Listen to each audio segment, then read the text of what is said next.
Hello everyone. Welcome to For Nurses Preparation YouTube channel. I am Neeraj Kumar Kathal. Today is 18 October 2022. Let's begin today's important nursing MCQ class for upcoming nursing recruitment exams preparation. First question is, during RH incompatibility, the color of amniotic fluid is। अगर किसी client को RH incompatibility हो जाती है तो इस situation में amniotic fluid का कलर कैसा होगा? Greenish yellow, pale straw colour, golden colour या डार्क ब्राउन कलर?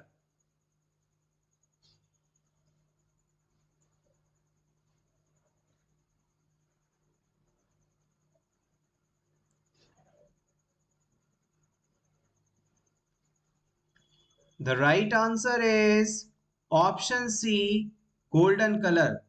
जब भी किसी व्यक्ति को RH इनकम्पैटिबिलिटी होती है उसमें गोल्डन कलर का एमनियोटिक फ्लूइड देखने को मिलता है। नॉर्मल सिचुएशन में यदि एमनियोटिक फ्लूइड की बात की जाए तो ये कलरलेस होता है या फिर यूं कहें तो वाटर की तरह होता है, पानी की तरह होता है। एमनियोटिक फ्लूइड के कलर काफी इंपॉर्टेंस रखते हैं और यहाँ से एग्जाम में अक्सर क्वेश्चंस पूछे जाते हैं। आइए इसके बारे में नोट कर लेते हैं, जान लेते हैं।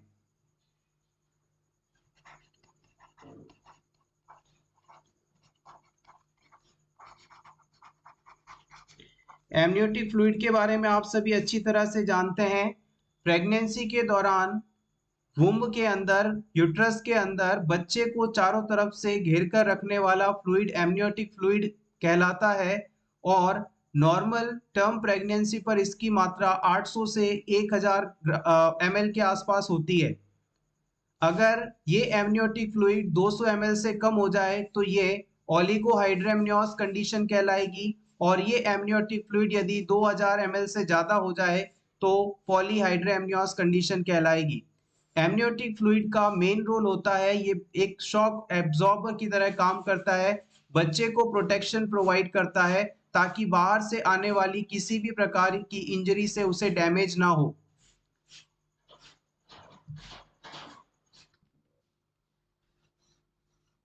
नॉर्मली एमनियोटिक फ्लूइड की यदि बात की जाए तो ये कलरलेस होता है या फिर आप इसे वाटर लाइक लिख सकते हैं, पानी की तरह रंगहीन होता है ये। अब हम बात करते हैं यहां से एबनॉर्मलिटीज के बारे में। Abnormal amniotic fluid colour and associated conditions. ये स्लाइड आपके लिए काफी ज्यादा इंपॉर्टेंट होने वाली है, इसे आप जरूर नोट कर लें या फिर इसका स्क्रीनशॉट तो आप कम से कम ले ही लें। सबसे पहले हम बात करते हैं कि नॉर्मल एमनियोटिक फ्लूइड का कलर कलरलेस या वाटर लाइक होता है। फिर हम बात करते हैं कि अगर एमनियोटिक फ्लूइड ग्रीन कलर का हो जाए तो इससे आपको क्या पता चलता है। अगर किसी बच्चे का जन्म के समय एमनियोटिक फ्लूइड ग्रीन कलर का है तो इसका मतलब है बच्चे ने अपना पहला स्टूल यानी म्यूकोनियम पास कर दिया है और इस म्यूकोनियम के कारण एमनियोटिक फ्लूइड का कलर अब ग्रीनिश हो चुका है। इस एमनियोटिक फ्लूइड के अंदर ये जो म्यूकोनियम है ये बच्चे में फ्लूइड के साथ अंदर जा सकता है, लंग्स में जाकर ऑब्स्ट्रक्शन कर सकता है जिसके कारण बच्चा डिस्ट्रेस में जा सकता है।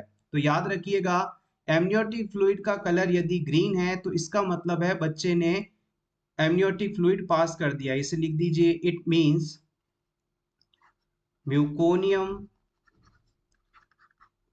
stained indicate fetal distress। यानी बच्चा डिस्ट्रेस में है, तकलीफ में है, मुश्किल में है, परेशानी में है, हमें कुछ करना चाहिए। इसके बाद हम नेक्स्ट बात करते हैं गोल्डन कलर का। गोल्डन कलर, अगर एमनियोटिक फ्लूइड गोल्डन कलर का हो जाता है तो इसका मतलब है कि बच्चे में RH इनकम्पैटिबिलिटी है।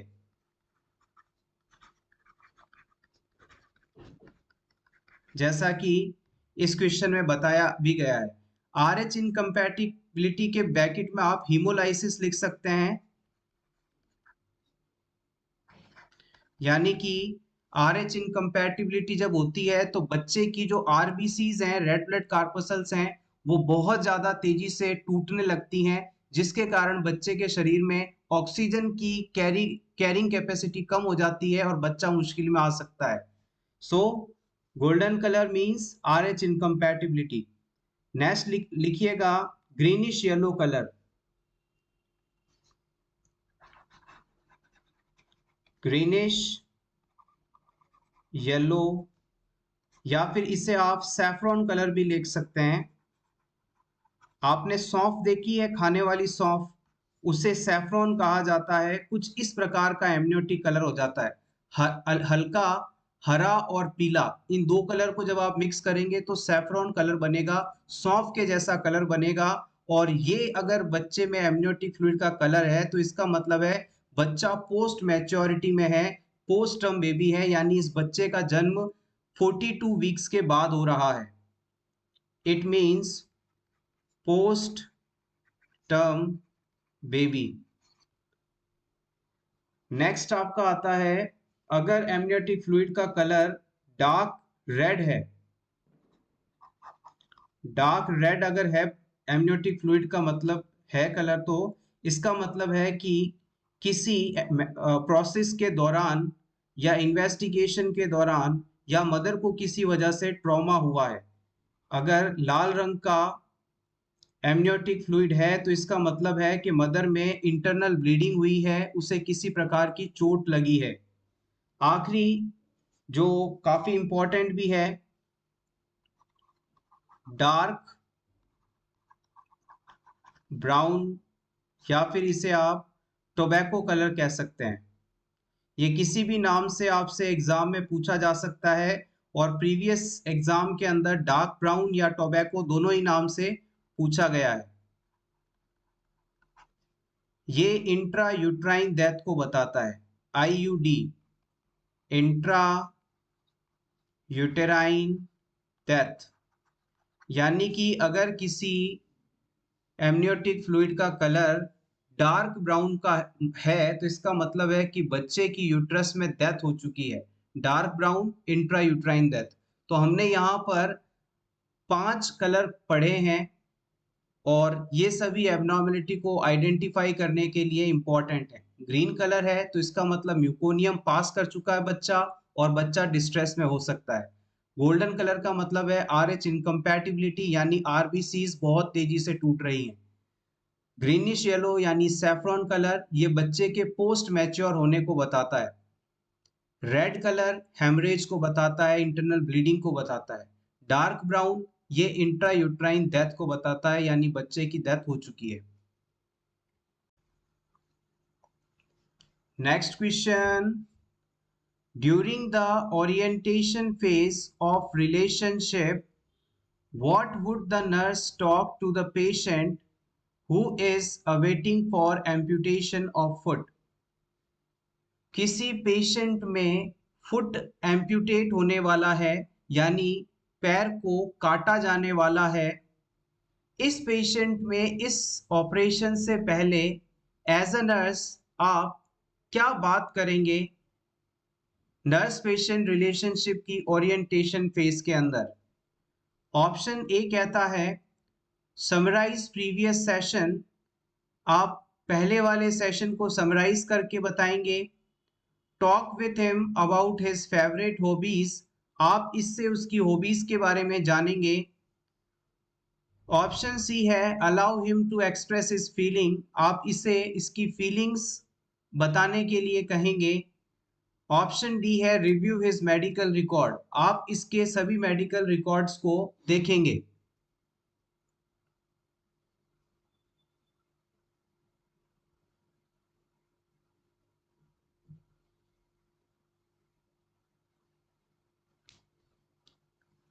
नर्स पेशेंट रिलेशनशिप में ओरिएंटेशन फेज के अंदर।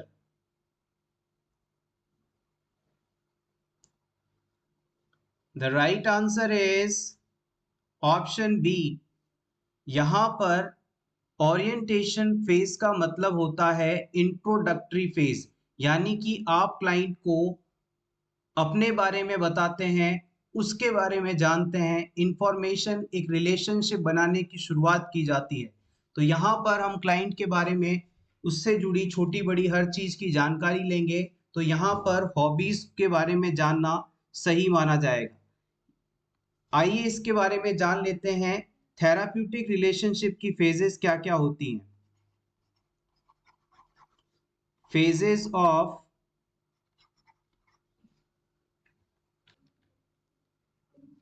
therapeutic relationship, phases of therapeutic relationship।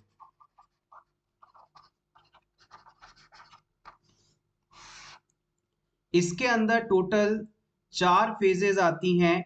सबसे पहली फेज आती है pre interaction phase. Pre interaction phase. Second आती है इंट्रोडक्टरी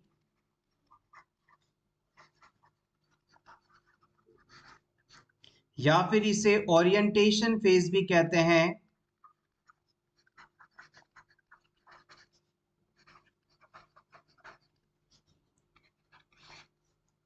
थर्ड आता है वर्किंग फेज।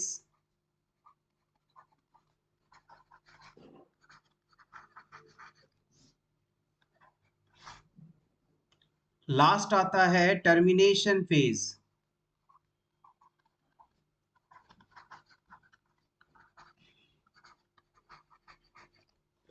तो इस प्रकार से कुल 4 फेजेस होती हैं थेराप्यूटिक रिलेशनशिप की। थेराप्यूटिक शब्द का मतलब होता है ट्रीटमेंट से रिलेटेड। जब कोई व्यक्ति अपनी किसी डिजीज की ट्रीटमेंट हेतु अस्पताल में आता है, तो उसके साथ जो रिलेशनशिप बनती है मेडिकल पर्सोनल्स की, इसे हम थेराप्यूटिक रिलेशनशिप के नाम से जानते हैं। और शुरुआत से लेकर एंड तक इसे हम 4 फेजेस में क्लासिफाई करते हैं। प्री इंटरेक्शन फेज जो कि पेशेंट से मिलने से, पेशेंट से बातचीत होने से पहले की स्टेज है।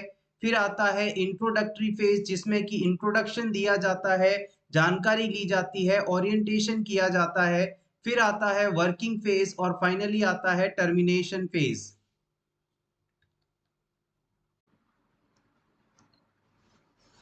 Next question. The nurse compares the characteristics of acute renal failure with those of chronic renal failure and at the end select acute renal failure. This process is called as। आप as a nurse hospital duty पर आए किसी patient के sign and symptoms को देखते हैं। Sign and symptoms को acute renal failure वाली कंडीशन में एनालाइज करते हैं, फिर इसे क्रॉनिक रीनल फेलियर कंडीशन में एनालाइज करते हैं। फिर आप सारे दोनों पॉइंट्स को देखने के बाद ये डिसाइड करते हैं कि ये साइन एंड सिम्टम्स आ रहे हैं तो क्लाइंट के अंदर एक्यूट रीनल फेलियर कंडीशन है। कंपैरिजन करते हुए किसी निष्कर्ष पर पहुंचना, इस प्रकार की जो सिचुएशन है इसे आप किस नाम से जानेंगे? क्या ये डाटा कलेक्शन है, डाटा इंटरप्रिटेशन है, डाटा कंपेयरिंग है, डाटा क्लस्टरिंग है?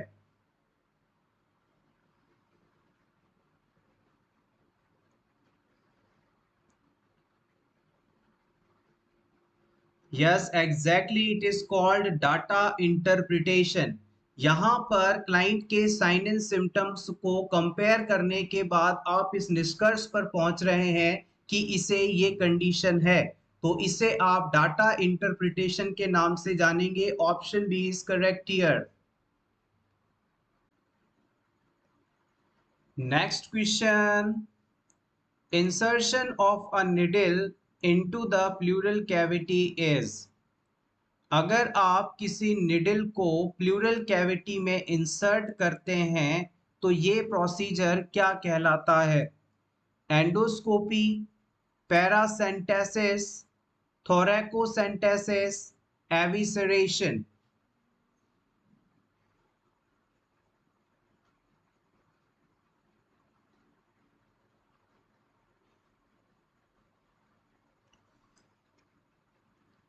आइए वन बाय वन सभी ऑप्शंस के बारे में जान लेते हैं।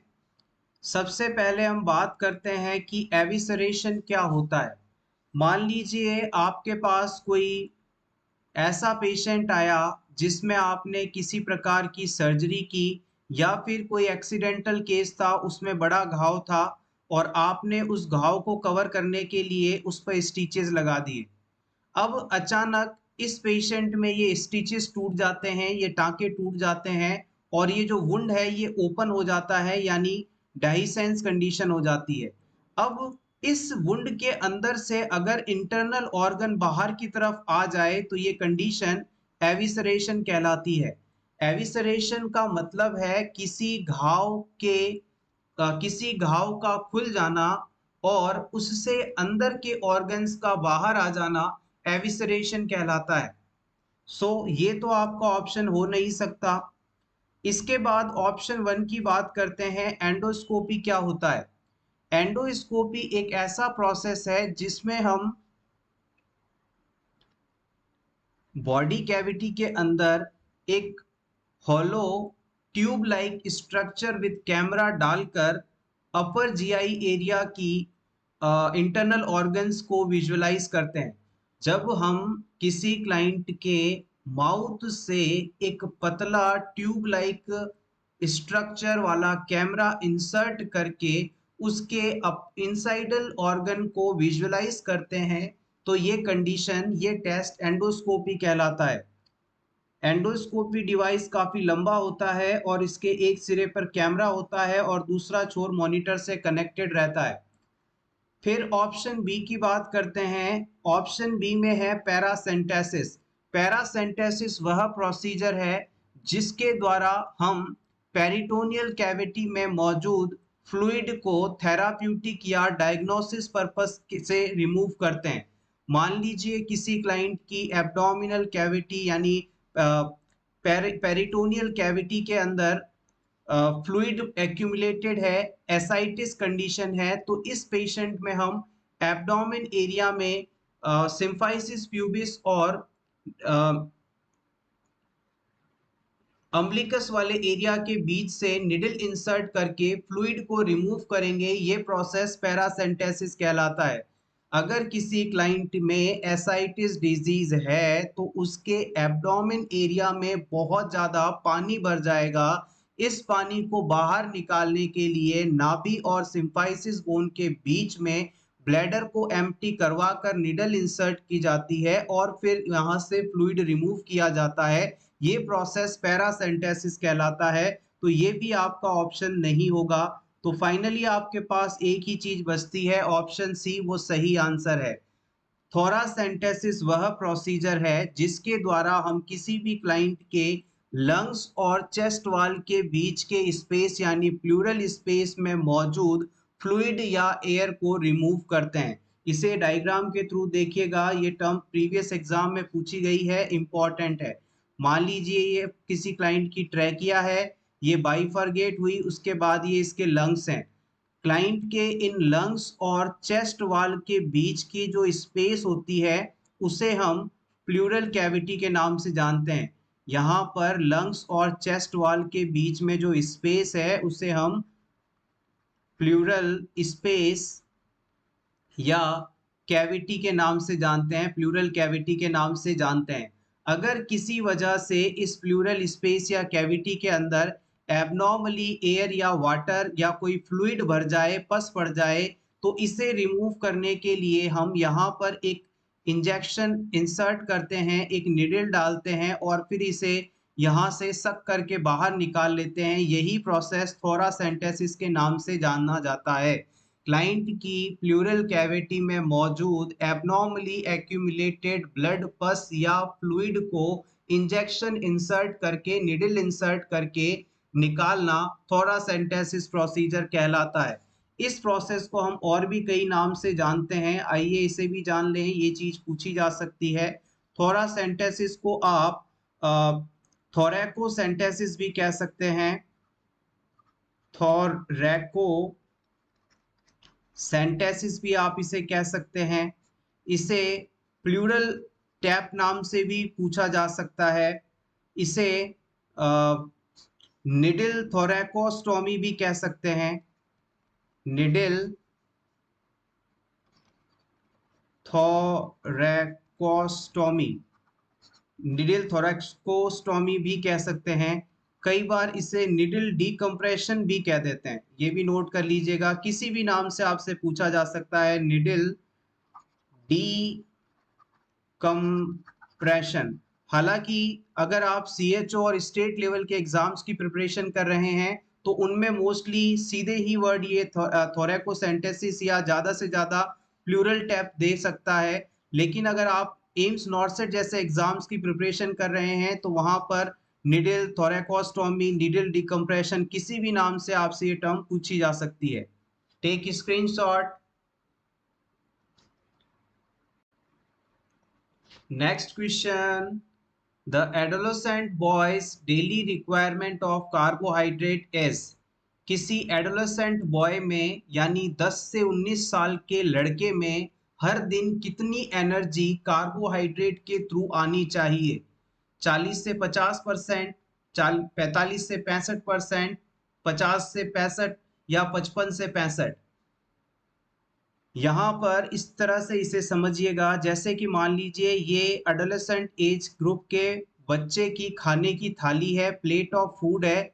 इसके अंदर कितना परसेंट खाना कार्बोहाइड्रेट वाला होना चाहिए, कितना परसेंट फैट वाला होना चाहिए, कितना परसेंट प्रोटीन वाला होना चाहिए, इस हिसाब से इसे क्लासिफाई करिए।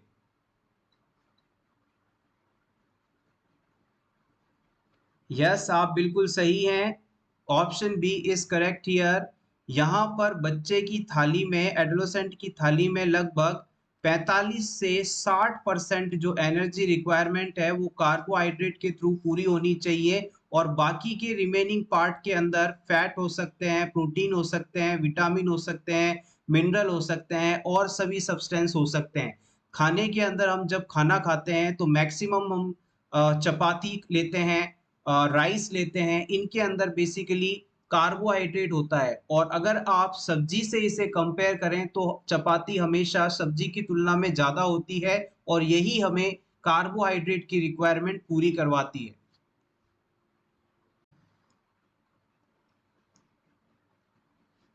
Next important question, upcoming exams के लिए ये इंपॉर्टेंट है। Drug of choice for treatment of malaria in pregnancy.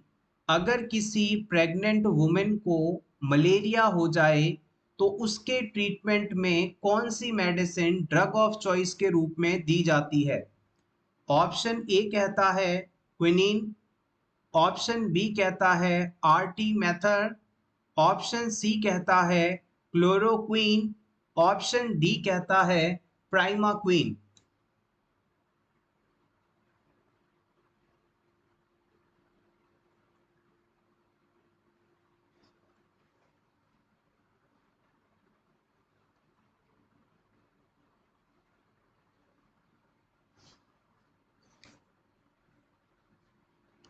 The right answer is option C. यहां पर याद रखिएगा, जो क्लोरोक्वीन है उसे प्रेगनेंसी में मलेरिया होने पर ड्रग ऑफ चॉइस के रूप में दिया जाता है। अगर किसी क्लाइंट में क्लोरोक्वीन रेसिस्टेंस डेवलप हो जाए तो वहां पर आप क्विनिन दे सकते हैं, लेकिन प्रीमाक्वीन जो है उसे आप प्रेगनेंसी के अंदर नहीं दे सकते, it is Contra indicated. Pregnant women को मलेरिया होने पर कभी भी आप प्रीमाक्विन नहीं देंगे, ये कॉन्ट्रा इंडिकेटेड है। सबसे ज़्यादा क्लोरोक्विन दी जाती है, लेकिन अगर किसी क्लाइंट में क्लोरोक्विन रेसिस्टेंस सी डेवलप हो गई है तो वहाँ पर आप क्विनिन दे सकते हैं, लेकिन आर्टेमेथर नहीं दी जाती। So always remember this. Next question, which disease is caused by Plasmodium? Plasmodium के द्वारा होने वाले डिजीज का नाम आपको बताना है। मलेरिया, फाइलेरिया, जापानीज एंसेफेलाइटिस, काला आजार।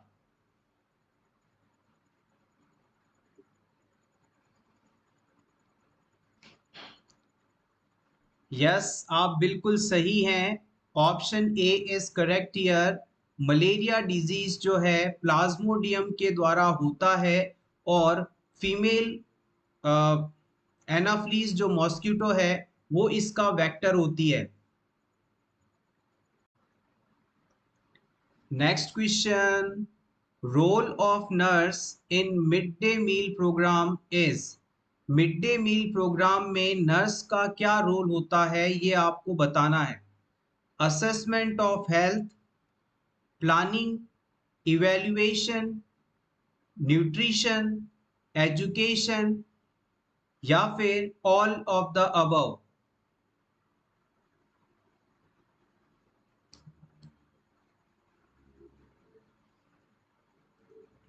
Option D is correct here.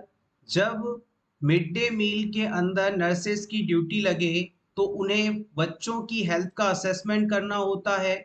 उनके हेल्थ को बेहतर करने के लिए क्या प्लानिंग की जा सकती है उसे प्लान करना चाहिए, उसे इम्प्लीमेंट करना चाहिए, और फिर जो मेथड आपने सेलेक्ट किया है क्या वो बेहतर रिजल्ट दे रहा है, इस चीज को भी इवेल्युएट करते रहना चाहिए। और बच्चों को न्यूट्रिशन एजुकेशन भी नर्सेस द्वारा दी जा सकती है। तो सभी जो एक्ट हैं, रोल हैं, वो यहाँ पर नर्सेस के रहेंगे। Next question, in human intraocular pressure is about? Humans में इंट्राओक्यूलर प्रेशर कितना होता है? 10 से 20 mm ऑफ Hg, 10 से 20 mm H2O, 10 से 20 सेंटीमीटर H2O, या फिर 10 से 20 सेंटीमीटर Hg।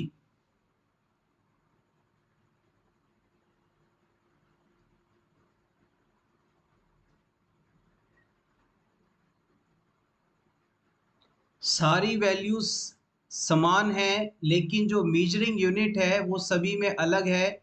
इसलिए हमेशा आप किसी भी क्वेश्चन को पढ़ें तो उसे कंप्लीट अच्छे तरह से पढ़ें, अदरवाइज अधूरा ज्ञान आपको नुकसान पहुंचा सकता है, कंफ्यूजन क्रिएट करवा सकता है, आपको सिलेक्शन से रोक सकता है। जो पढ़ें परफेक्ट पढ़ें। अगर एग्जामिनर उससे कुछ पूछे तो वो आपका गलत नहीं होना चाहिए, और फिर जो नहीं पढ़ा है उससे पूछ ले तो कोई बात नहीं, लेकिन जो पढ़े वो परफेक्ट पढ़े।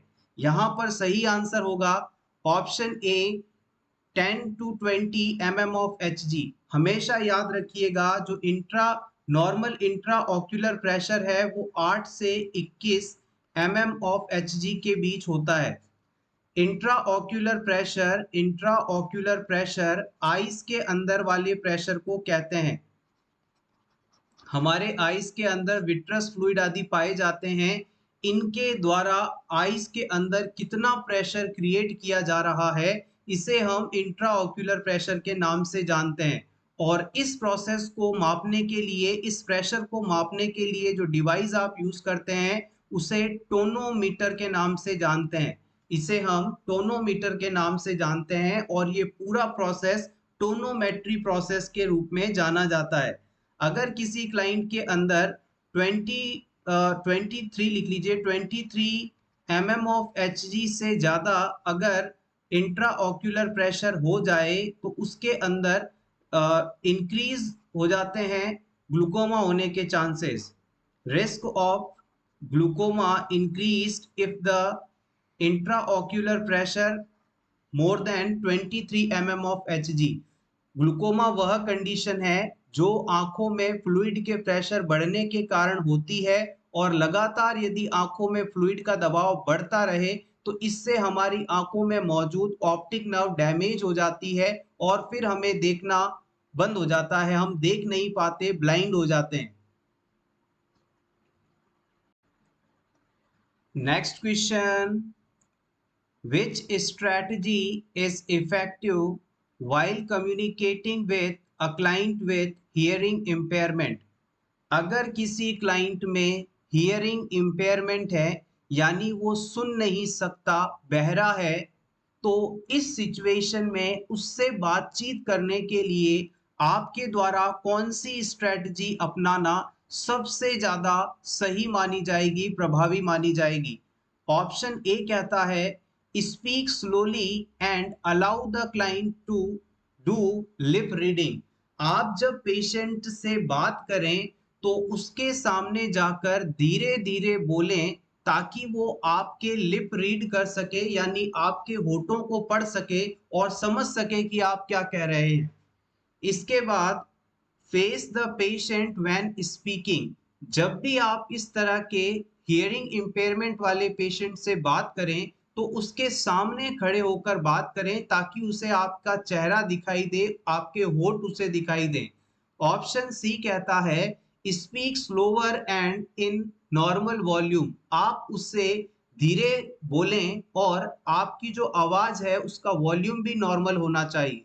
ऑप्शन डी कहता है ऑल ऑफ द अबव, ये सभी चीजें। हियरिंग इम्पेयरमेंट वाले क्लाइंट से बातचीत करते समय कौन सा मेथड अपनाना सही माना जाएगा, ये आपको बताना है।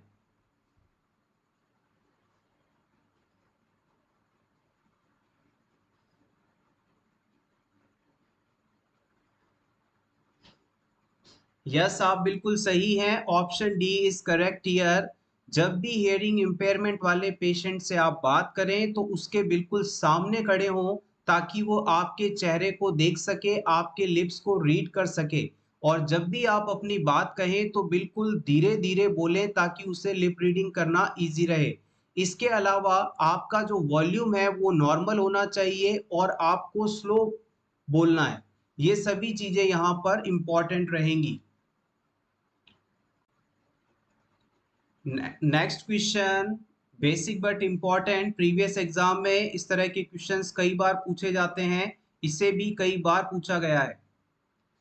Life span of RBC, red blood corpuscles का जीवन काल कितने दिनों का होता है, ये आपको बताना है।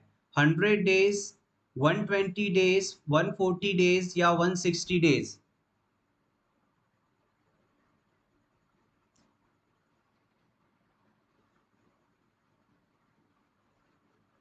यस, आप सभी बिल्कुल सही हैं। Answer is 120 days. यहाँ पर कुछ भी मेंशन नहीं है, सीधा आरबीसी का लाइफ स्पैन पूछा है तो हम यहाँ पर अडल्ट मानकर ही आंसर करेंगे, और अडल्ट के अंदर आरबीसी का लाइफ स्पैन 120 डेज का होता है। वहीं अगर यहाँ पर life span of a child पूछा जाता, life life span of a child's RBC पूछा जाता, तो आप 80 डेज को सही मानते।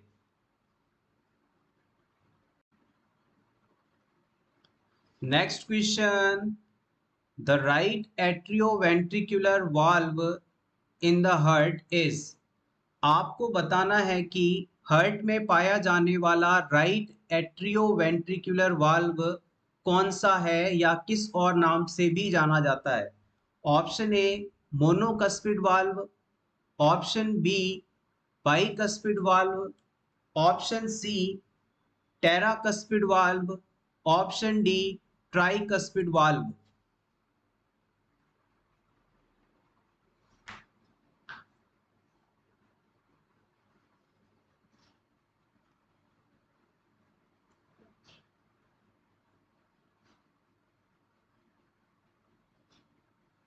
The right answer is option B. Sorry, the right answer is option D. यहाँ पर ऑप्शन डी सही जवाब होगा। आइए इसे जान लेते हैं। मान लीजिए ये आपका हार्ट है, दिस इज योर हार्ट। इस हार्ट को, ये सेप्टम है जो कि राइट और लेफ्ट दो पार्ट्स में डिवाइड करता है। ये आपके हार्ट का लेफ्ट पार्ट है और ये आपके हार्ट का राइट पार्ट है। अब आपके इस हार्ट के अंदर चार सेगमेंट्स बन गए हैं, चार चैम्बर्स बन गए हैं। जो ऊपर वाला चैम्बर है इसे आप एट्रियम के नाम से जानते हैं, ये दोनों एट्रियाज हो गए। ये लेफ्ट एट्रियम हो गया, ये राइट एट्रियम हो गया। और जो नीचे वाला ये दोनों चैम्बर्स हैं इन्हें आप वेंट्रिकल्स के नाम से जानते हैं। ये लेफ्ट वेंट्रिकल हो गया, ये राइट वेंट्रिकल हो गया। अब वाल्व की बात करते हैं। वाल्व वह स्ट्रक्चर है जो किसी भी जगह पर ब्लड को एक ही डायरेक्शन में फ्लो होने के लिए बनाए गए होते हैं। मान लीजिए ये आपकी कोई ब्लड वेसल है, जब तक इस ब्लड वेसल के अंदर, ये वाल्व है मान लीजिए, जब तक इस ब्लड वेसल के अंदर आपका ब्लड एक ही डायरेक्शन में मूव कर रहा है, यानी कि यहाँ से यहाँ जा रहा है, ये वाल्व ओपन रहेंगे। अब मान लीजिए किसी भी कारण से ये ब्लड अगर वापस पीछे आने की कोशिश करेगा तो ये वाल्व तुरंत आपस में जुड़ जाएंगे, यानी बंद हो जाएंगे और इस ब्लड को पीछे की तरफ जाने से रोकेंगे, बैकवर्ड फ्लो ऑफ ब्लड को रोकेंगे। यही पूरी बॉडी में किसी भी जगह पर पाए जाने वाले वाल्व का काम होता है। अब हार्ट के अंदर भी यही चीज है। अगर आपका ब्लड एट्रियम से वेंट्रिकल की तरफ जा रहा है तो वाल्व हमेशा खुले रहते हैं, और अगर किसी कारण से वापस ब्लड वेंट्रिकल से एट्रियम की तरफ जाने लगे तो तुरंत ये वाल्व क्लोज हो जाते हैं। और यही चीज हमें यहाँ से जाननी भी है। अब आपने इस क्वेश्चन के आंसर को जानते हैं कि हमारे हार्ट के लेफ्ट एट्रियम और लेफ्ट वेंट्रिकल के बीच में जो वाल्व पाया जाता है उसे आप किस नाम से जानते हैं? उसे आप बाइकस्पिड वाल्व के नाम से जानते हैं।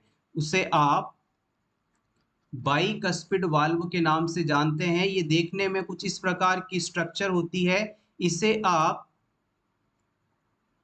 मिट्रल वाल्व भी कह सकते हैं। इसे बाइकस्पिड या मिट्रल वाल्व भी आप कह सकते हैं।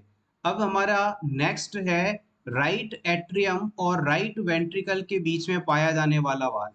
ये वाल्व है राइट एट्रियम और राइट वेंट्रिकल के बीच में पाया जाने वाला वाल्व। इसे हम राइट एट्रियोवेंट्रिकुलर वाल्व कहते हैं। इस तरह से आप इसे अब याद रखेंगे। Hopefully this is clear. या फिर इसे आप ट्राइकस्पिड वाल्व कह सकते हैं, क्योंकि इसकी जो स्ट्रक्चर होती है वो इस प्रकार से होती है। यहाँ पर 3 कप्स होते हैं, ये देखिए डायग्राम में 1 2 3, ये 3 कप्स हैं इसकी स्ट्रक्चर में। जबकि बाइकस्पिड के अंदर यहाँ पर सिर्फ 2 ही कस्प हैं, इसलिए इसे बाइकस्पिड कहा जाता है और इसे ट्राइकस्पिड वाल्व कहा जाता है। राइट एट्रियोवेंट्रिकुलर वाल्व या ट्राइकस्पिड वाल्व, ये right side of the heart, right atrium right ventricle के बीच पाया जाता है। जबकि मिट्रल वाल्व, जिसे आप बाइकस्पिड वाल्व के नाम से जानते हैं या फिर इसे लेफ्ट एट्रियोवेंट्रिकुलर वाल्व भी कह सकते हैं, ये लेफ्ट साइड ऑफ हार्ट यानी लेफ्ट एट्रियम और लेफ्ट वेंट्रिकल के बीच में पाया जाता है। हार्ट में पाए जाने वाले वाल्व्स का काम है कि ब्लड के फ्लो को एक ही डायरेक्शन में बनाए रखना। Take screenshot for your revision. So everyone, ये था हमारा आज का वीडियो। होपफुली आपको आज के ये क्वेश्चंस, आज की ये क्लास इंफॉर्मेटिव लगी होगी। अगर क्लास अच्छी लगी हो तो प्लीज़ इसे लाइक कर दीजिएगा। इसी तरह की regular class for nurses preparation YouTube channel पर मंडे से सैटरडे रात को 8:30 बजे आपको रेगुलरली मिलती है। इन सभी वीडियोस के नोटिफिकेशन पाने के लिए आप चाहें तो for nurses preparation YouTube channel को सब्सक्राइब भी कर सकते हैं। इसके अलावा फॉर नर्सेस प्रिपरेशन नाम से ही टेलीग्राम पर हमारा ऑफिशियल टेलीग्राम चैनल भी है, जिस पे आपकी प्रैक्टिस के लिए हम रेगुलरली पोल्स क्रिएट कर रहे हैं, एमसीक्यूज प्रोवाइड कर रहे हैं, और इन वीडियोस में जितने भी इमेजेस बनती हैं उन्हें भी आपकी प्रिपरेशन के लिए वहां शेयर किया जाता है। तो आप उसे जरूर ज्वाइन करें। इसका लिंक आपको इस वीडियो के डिस्क्रिप्शन में भी मिल जाएगा। Thanks a lot once again and best of luck.